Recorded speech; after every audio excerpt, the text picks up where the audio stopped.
لن ينال اللہ لحومها ولا دماؤها، اللہ تعالیٰ ان لوگوں کی قربانیوں کو قبول نہیں کرتا جو 3 بکرے 4 خصی لائے اور ذبح کرتے ہیں اور دکھاتے ہیں کہ دیکھو پہلے دن بھی ہم نے قربانی کی، دوسرے دن بھی کی، تیسرے دن بھی کی، لوگوں کو دکھا رہے ہیں دیکھو اللہ نے مجھے دیا تو میں اتنی کر رہا ہوں۔ اللہ کہتا ہے میرے بندو 3 نہیں 30 بکرے، 30 نہیں 300 خصی، 300 نہیں 3000 خصی ذبح کر ڈالو۔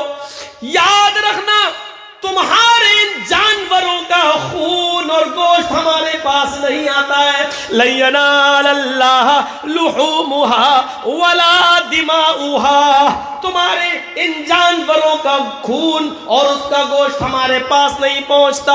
ولکن ینظر، اللہ فرماتا ہے ولکن ینالہ التقوی منکم، اور میرے بندو میں تو تمہارے دلوں کا تقوی دیکھتا ہوں، تمہارے دلوں میں کتنا اخلاص ہے، خلوص ہے، وہ میں دیکھتا ہوں، تقوی دیکھتا ہوں۔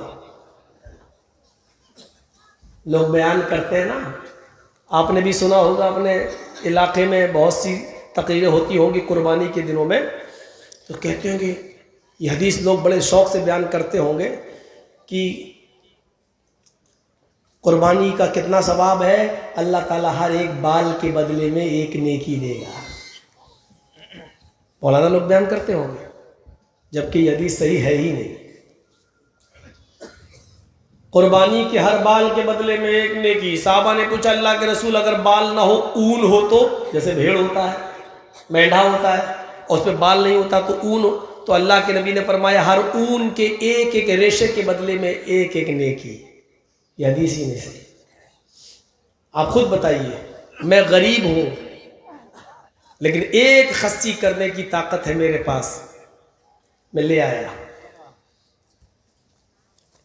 مولانا مجیب الرحمان صاحب بہت امیر ہیں، پیسے والے ہیں، یہ 4 بکرے لائے۔ اب میرے بکرے میں، میرے خصی میں بال، اگر ایک آئیڈیا بتا رہا ہوں، مان لیجئے 2 لاکھ بال ہیں تو ہمیں نیکی کتنی مل رہی ہے؟ 2 لاکھ۔ اور مجیب الرحمان صاحب کے 4 بکرے ہیں، ان کے 4 بکروں میں بال ہو گئے 8 لاکھ، تو ان کو 8 لاکھ نیکی مل رہی ہے۔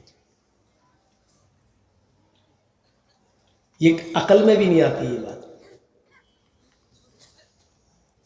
بال کی کوئی چیز ہے ہی نہیں۔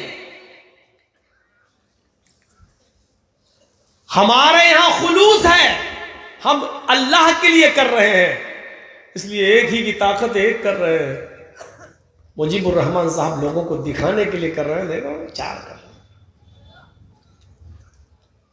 تو اب 8 لاکھ بال کے بدلے میں 8 لاکھ نیکی تو چھوڑو، ایک نیکی نہیں ملے گی، کیونکہ تمہاری نیت خراب ہے، تم لوگوں کو دکھانے کے لیے کر رہے ہو، اللہ کے لیے نہیں۔ قد لگا دیا، یہی پر رکاوٹ جاری کر دی۔ سنو، قربانی کرنے سے پہلے اتنا یاد رکھنا، کر رہے ہو خلوص ہے کہ نہیں، یاد رکھنا لن ینال اللہ لحومها ولا دماؤها ولکن ینالہ التقوی منکم۔ تم جو قربانی کر رہے ہو اس کا گوشت اللہ کے پاس نہیں جاتا، اس کا خون بھی اللہ کے پاس نہیں جاتا، اللہ کے پاس تو صرف تقوی جاتا ہے۔ تم کس تقوی سے، تم کس نیت سے قربانی کر رہے ہو، اللہ نیت کو دیکھتا ہے، نیت۔ وعن عمر بن الخطاب رضی اللہ تعالیٰ عنہ قال سمعت رسول اللہ صلی اللہ علیہ وسلم یقول انما الاعمال بالنیات وانما لكل امرئ ما نوى فمن كانت هجرته الى الله ورسوله فهجرته الى الله ورسوله ومن كانت هجرته لدنيا يصيبها او امرأة ينكحها فهجرته الى ما هاجر اليه۔ رواہ البخاری و مسلم، یہ حدیث بخاری اور مسلم دونوں کے اندر موجود ہے۔ حضرت عمر فاروق رضی اللہ تعالیٰ عنہ فرماتے ہیں کہ میں نے اللہ کے نبی سے سنا، اللہ کے نبی فرماتے ہیں انما الاعمال بالنیات، تم جو بھی عمل کرتے ہو تمہارے سارے عملوں کا دار و مدار نیت پر ہے. تم جو بھی عمل کرتے ہو ان عملوں کا ڈیپینڈ آپ کی نیت پر ہے. نیت اچھی تو عمل قبول، نیت بیکار تو عمل بیکار. نیتوں پر ڈیپینڈ ہے. اور کس کا؟ عمل صالح. نیک عمل کا دار و مدار نیت پر ہے. برے عمل پر نیت اچھی ہونے سے وہ برا عمل اچھا نہیں ہو جائے گا. گلاس بڑا خوبصورت ہے، جرجی صاحب کی نیت خراب ہو گئی، اس کی چوری کریں. لیکن ہماری نیت یہ ہے کہ ادھر جو آدمی غریب رہتا ہے اس بیچارے کے پاس پینے کے لیے کوئی برتن نہیں ہے، اس آدمی کا گلاس چرا کے میں اس کو دے دوں گا، بیچارہ پانی پیے گا. یہ تو امیر آدمی ہے، اس کے پاس تو برتنوں کی کمی تھوڑی ہے. دیکھیے ہماری نیت چوری کرنے کی ہے. اور یہ بھی ہے کہ جس آدمی کا گلاس میں چرا رہا ہوں بڑا امیر ہے، ایک چرا لوں گا اس پہ کمی تھوڑی ہو جائے گی. اور تیسری ہماری نیت ایک اچھی کیا ہے؟ ہم اس پر پانی خود نہیں پئیں گے، ہم اپنے پڑوس میں رہنے والے کسی غریب کو دے دیں گے، بیچارے کو جس کے پاس برتن نہیں ہے. نیت کتنی اچھی ہے میری، ہم غریب کی مدد کرنا چاہ رہے ہیں لیکن چوری کے مال سے. اس لیے غلط مال، غلط کام کے اندر ہماری اگر اچھی نیت ہو گئی تو اس کا مطلب یہ نہیں کہ ہمارے لیے چوری جائز ہو جائے گی. چوری چوری رہے گی، چاہے کتنی اچھی نیت ہو، آپ چور کہلائیں گے اور آپ چوری پر گناہگار ہوں گے. آپ اس میں پانی پیئیں بھی نہیں، غریب کو ہی دے دیں، پھر بھی آپ گناہگار ہوں گے، کیونکہ آپ نے غلط طریقے سے کسی کا گلاس چرا کر آپ نے کسی غریب کی مدد کی ہے. آپ اس سے مانگ سکتے تھے، بھائی تیرے پاس تو اتنا ہے، ایک دے دے، تیرا کیا بگڑ جائے گا، اس غریب کی مدد کر دوں میں، اس کو دے دیتا ہوں. آپ مانگ سکتے تھے لیکن آپ نے مانگا نہیں، آپ نے چوری کی، اس لیے یہ کام غلط ہے. آپ کو گناہ پڑے گا، غریب کی مدد کرنے کے باوجود بھی گناہ پڑے گا.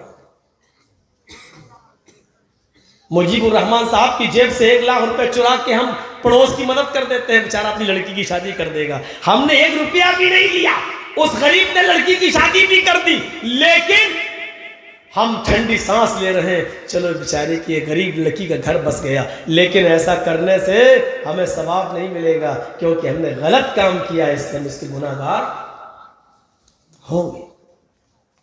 اس لیے اللہ کے نبی نے فرمایا ہے صحابیوں، تم ہجرت کر کے مکے سے مدینہ جا رہے ہو، نیتیں اپنی صاف رکھنا. فمن کانت ہجرتہ الی اللہ ورسولہ، جس کی ہجرت اللہ اور اس کے رسول کے لیے ہوگی، فہجرتہ الی اللہ والرسول، تو اس کی ہجرت اللہ اور اس کے رسول ہی کے لیے مانی جائے گی. لیکن آئے مکے کے لوگوں، مدینے میں انصاریوں کی لڑکیاں بڑی خوبصورت ہیں، حسین و جمیل ہیں. مدینے میں انصاریوں کی لڑکیاں بڑی خوبصورت ہیں اور حسین و جمیل ہیں. تم لوگوں میں سے بہت سے لوگ ہو سکتا ہے اس نیت سے مدینہ ہجرت کرنے جا رہے ہوں کہ ہم وہاں جائیں گے اور مدینے کی انصاریوں کی لڑکیوں سے ہم نکاح کر لیں گے، یا مدینے کے انصاری بڑے مالدار ہیں، ہماری وہ مدد کریں گے. جس کے پاس 2 گھر ہوں گے وہ 1 گھر دے دے گا، جس کے پاس 2 کھیت ہوں گے وہ 1 کھیت دے دے گا، جس کے پاس 2 جانور ہوں گے بھیڑ بکری وہ 1 ہمیں دے دے گا. یعنی مال لینے کے لیے، دنیا کمانے کے لیے، یا ان کی لڑکیوں سے شادی کرنے کی نیت سے اگر تم جا رہے ہو تو سن لو، وَمَنْ كَانَتْ هِجْرَتُهُ لِلدُّنْيَا يُصِيبُهَا، اگر دنیا پانے کے لیے ان کے مال و دولت پر تمہاری نظر ہے، اَوْ امْرَأَةٍ يَنْكِحُهَا، یا ان کی کسی عورت یا لڑکی سے تمہاری نیت نکاح کرنے کی ہے، اور اس لیے تم مکہ چھوڑ کے مدینہ ہجرت کرنے جا رہے ہو، تو یاد رکھنا تمہاری ہجرت اللہ اور اس کے رسول کے لیے نہیں ہوگی. فَهِجْرَتُهُ إِلَىٰ مَا هَاجَرَ إِلَيْهِ، پس جس چیز کی تم نے نیت کی ہے تمہیں وہی ملے گا.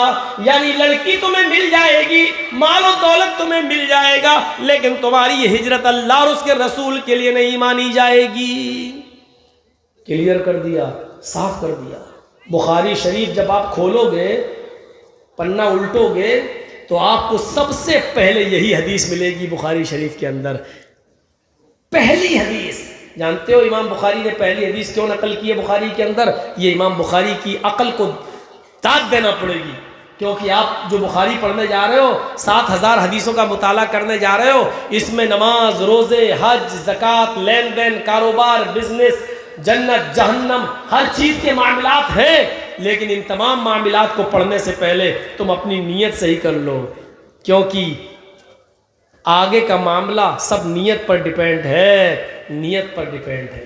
اس لیے سب سے پہلے انہوں نے اس حدیث کو درج کیا۔